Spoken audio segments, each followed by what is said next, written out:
Did you ever think you'd see a conservative Republican agreeing with Bill Maher? Prepare for the unexpected. Maher is calling out the woke cult and the insane things happening in schools, and we conservatives have been saying the same thing.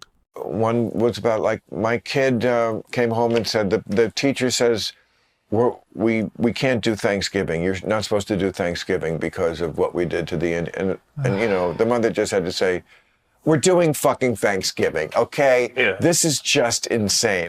But there is something going on with sort of high income white liberal people. Yeah. This sort of like racial self-loathing. Get ready for a breakdown of why common sense might actually be making a comeback even on the left. Teachers banning Thanksgiving, schools making white kids sit on the floor to be yelled at. This isn't a dystopian novel. It's happening in America, according to parents and even Bill Maher's sources. As a conservative, I'm here to tell you this woke ideology has gone too far. We'll dissect these shocking stories and why they should concern every single American. Liberal versus woke. The guys came up front to start acting. Right. The black kids just started heckling the Rocky Horror Picture Show actors. But we're not saying where black kids is necessarily a bad place, right? Let's get you not canceled. Okay, yeah, but it was where we went was. You're saying it was a rough neighborhood. It was a rough neighborhood, yeah. Okay. Yeah, it was a rough neighborhood. Whatever. I don't know how to talk anymore. I just say the thing that's real. Okay, right. By the way, you're the fucking reason for that. I've been a fan of yours for too long.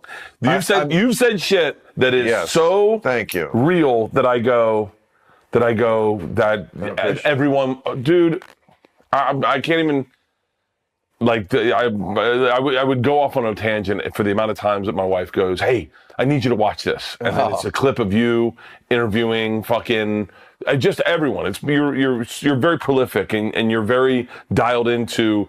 Bill Maher has finally seen the difference. What started as alert to injustice has morphed into something unrecognizable, a racial self-loathing and groupthink that's dividing us. As a Republican, I've watched this transformation with growing alarm.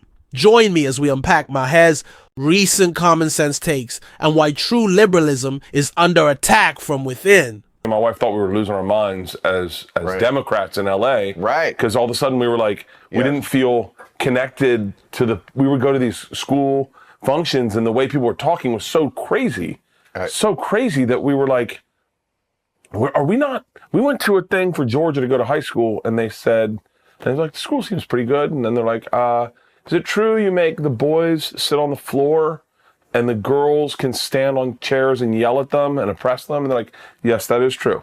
And I was like, what the fuck? And they're like, is it true that you have the white kids sit on the floor and people of color yell insults to them? And they go, we do. It's to teach them.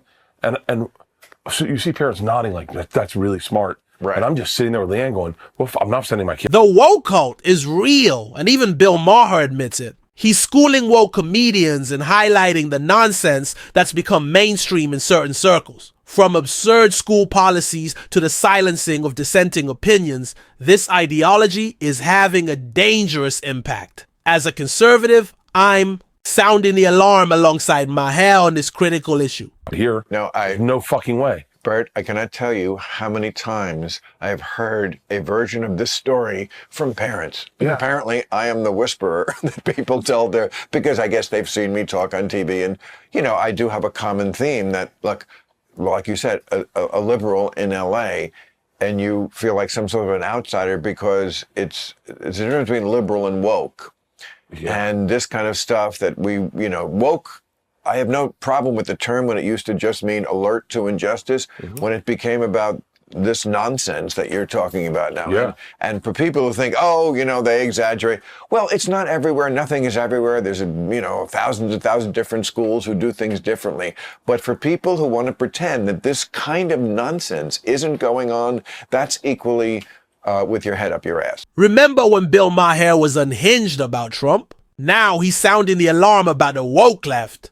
This conservative Republican is taking notice. Maher's highlighting the oppressive atmosphere of groupthink and the insane things being pushed in the name of wokeness. Find out why this unexpected shift in Maher's commentary is so important and what it means for the future of our culture. And you're right. And the parents who nod along. And this is something else I've heard from a lot of parents who are, again, I'm the confessor here. And they're telling me about what goes on in their schools and how they, sometimes have to pull them out or just have to one was about my kid came home and said the teacher says, we can't do Thanksgiving. You're not supposed to do Thanksgiving because of what we did to the Indian. And the mother just had to say, we're doing fucking Thanksgiving, okay? Yeah. This is just insane. But there is something going on with sort of high income white liberal people. Yeah. This sort of racial self-loathing that is not helping any real problem. Well, it's not giving any black people anything that society owes them or improves lives. Yeah. It's just about, what is this with standing on chairs and yelling at children? All right, everyone. Bill Maher, the same guy who, in the past, has definitely leaned heavily in a direction many of us disagree with. But lately, it's like he's been taking a sip of that strong black coffee and waking up to some realities that a lot of folks on the left seem determined to ignore. What's been particularly refreshing to see is his criticism of what has become this woke ideology. It's not about simply being aware of injustice anymore. It's morphed into something else entirely, something that feels more like a dogmatic religion than a genuine pursuit of equality. We're seeing examples of this everywhere, and some of the anecdotes shared recently, even the ones Bill Maher was reacting to, are frankly astounding. The idea that children are being taught they can't celebrate Thanksgiving because of historical events without any nuance or proper historical education is just one example of this absurdity. It's about creating guilt and division, not understanding and reconciliation. And it's not just about holidays. Times where you're forced into situations you don't want to be in. Right. And forced to, and peer pressured to think the group think like we all think. And yes, this is, you said your wife and I watch, I guess, real time and see me talking about this. And I hear it a lot. There is just this oppressive atmosphere of groupthink, and it's in most of other TV shows. Yeah. And people are like, is it me? Am I nuts? And I love it when people talk to me like this, because it's like, no, you're not nuts and I'm not nuts. Yeah. The world is going a little nuts. I watched, what's her name? Barbara Streisand. Bette Midler tweeted out. Yes. And then Mark Hamill's in my movie. We're seeing this insane level of racial self-loathing being pushed, particularly within certain liberal circles. This performative wokeness, this constant need to flagellate oneself for the sins of the past, does absolutely nothing to solve current problems or uplift anyone. Instead, it breeds resentment and further entrenches divisions. What Maher seems to be highlighting, and what many of us on the conservative side have been saying for years, is that there's a fundamental difference between being liberal and being woke. True liberalism at its core values open debate, individual liberty, and common sense. What we're seeing now with this woke movement is often the antithesis of these values. It's about shutting down dissenting opinions, enforcing a rigid ideological orthodoxy, and prioritizing group identity over individual merit. Look at the examples being shared. The idea of segregating children based on race for some bizarre teaching exercise. This isn't progress, this is a step backward into the very prejudices we're supposed to be fighting against.